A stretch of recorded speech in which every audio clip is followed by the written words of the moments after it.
Assalamualaikum warahmatullahi wabarakatuh. Perkenalkan saya Geldika Bagawanta, NPM 19310005 dari kelompok 1. Untuk kali ini saya akan sedikit menjelaskan tentang bakteri penyebab infeksi saluran kemih. Infeksi saluran kemih atau urinarius tractus infection adalah adanya invasi mikroorganisme pada saluran kemih, di mana pada suatu kultur urin terdapat bakteri di saluran kemih dalam jumlah yang sangat tinggi. ISK dapat terjadi di mana saja di saluran kemih. Misalnya, di bagian ginjal, ureter, kandung kemih, serta uretra. Infeksi saluran kemih dapat menyerang laki-laki maupun perempuan dari semua umur, baik anak-anak, remaja, dewasa, maupun usia lanjut. Umumnya wanita lebih rentan berisiko terkena infeksi saluran kemih atau ISK dengan prevalensi sebesar 5-15% karena muara uretra dengan vagina dekat dengan daerah anal. Pada umumnya ISK disebabkan oleh mikroorganisme tunggal. Penyebab paling umum ISK adalah Escherichia coli. Dapat pula disebabkan oleh Proteus, Klebsiella, Pseudomonas aeruginosa, dan Staphylococcus apabila menggunakan kateter. Selain itu, dapat disebabkan pula oleh bakteri lainnya seperti Enterobacter aerogenes, Enterococcus faecalis, Streptococcus, dan Staphylococcus.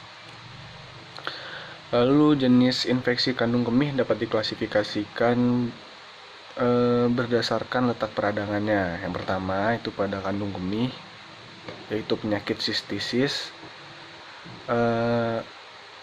Adalah infeksi saluran kemih lebih banyak menyerang wanita daripada pria karena pada wanita muara uretra dan vagina dekat dengan daerah anal.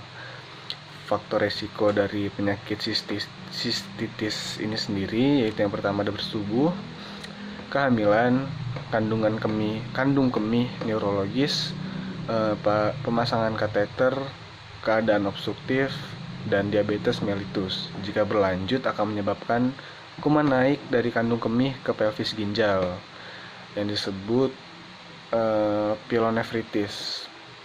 Penderita sistitis akan merasakan keluhan berupa disuria atau nyeri saat miksi,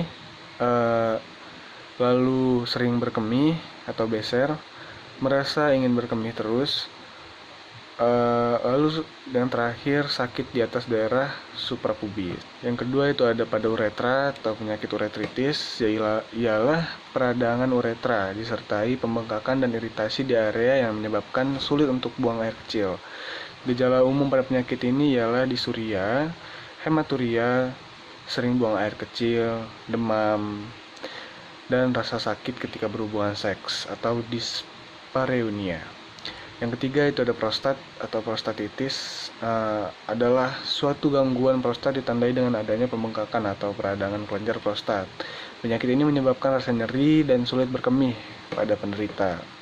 Prostat adalah kelenjar kecil di sekitar kandung kemih yang berfungsi untuk memproduksi cairan semen atau mani. Yang terakhir yaitu ada pada ginjal, yaitu penyakit pyelonefritis. Penyakit ini adalah radang pelvis ginjal. Penyebab paling sering pada penyakit ini ialah kuman yang berasal dari kandung kemih yang menjalar naik ke pelvis ginjal. Untuk pemeriksaan bakteriologi urin dilakukan dengan secara kuantitatif, yaitu menghitung jumlah kuman dalam rata-rata per mili urin. Yang pertama, jika jumlah kuman kurang dari 10.000 ml urin, itu berarti normal. Jika jumlah kuman antara 10.000 hingga 100.000, itu mengindikasikan satu infeksi dalam saluran urin. Jika jumlah kuman lebih dari 100.000, itu mengindikasikan adanya infeksi saluran kemih. Lalu metode perhitungan mikroba itu terbagi menjadi 3. Itu ada yang pertama metode hitung cawan, yang kedua metode hitung langsung, dan yang terakhir yaitu metode ukur kekeruhan atau turbidimetri.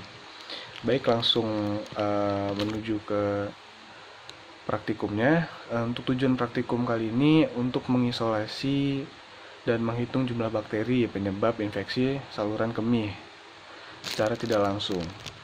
Untuk alat yang digunakan itu terdapat mikropipet, tip, kaki 3 Drygalski, lalu ada lampu Bunsen, cawan Petri, tabung reaksi, rak tabung reaksi, dan tisu. Untuk bahan yang digunakan pada praktikum kali ini itu ada koleksi urin, lalu ada media plat nutrien agar atau Na, lalu ada alkohol 70% dan garam fisiologis 0,8%. Lalu untuk langkah kerjanya, koleksi dan inokulasi urin. Yang pertama, cuci tangan gunakan antiseptik. Yang kedua, kumpulkan sampel urin porsi tengah ke dalam penampung urin yang telah steril, lalu tutup rapat.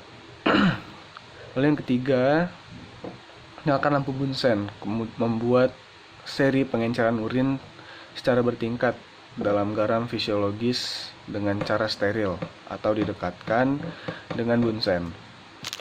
Lalu yang keempat, mengambil urin pada masing-masing di seri pengenceran sebanyak 1 ml menggunakan mikropipet. Yang keenam, diratakan menggunakan Drygalski. Yang terakhir, inkubasi selama 24 jam.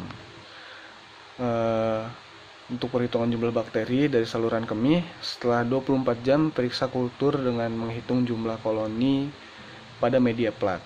Syarat perhitungan bakteri dalam cawan Petri berdasarkan standar plate count atau SPC adalah yang pertama, jumlah koloni dalam tiap cawan Petri antara 30 hingga 300 koloni. Bila tidak ada, dipilih yang mendekati. Lalu tidak ada spreader atau koloni yang tumbuh menutup lebih dan setengah luas cawan Petri. Bila perbandingan jumlah bakteri antara pengenceran yang lebih besar dan pengenceran sebelumnya kurang dari 2, hasilnya rata-rata, tetapi bila lebih dari 2, yang dipakai jumlah bakteri dan pengenceran sebelumnya. Jika semua pengenceran yang dibuat untuk pemupukan menghasilkan lebih dari 300 koloni pada cawan Petri, hanya jumlah koloni pada pengenceran tertinggi yang akan dihitung. Lalu bila dengan ulangan dan hasil memenuhi syarat, hasilnya di rata-rata. Baik, sekian yang dapat saya jelaskan. Jika ada salah kata saya mohon maaf. Assalamualaikum warahmatullahi wabarakatuh.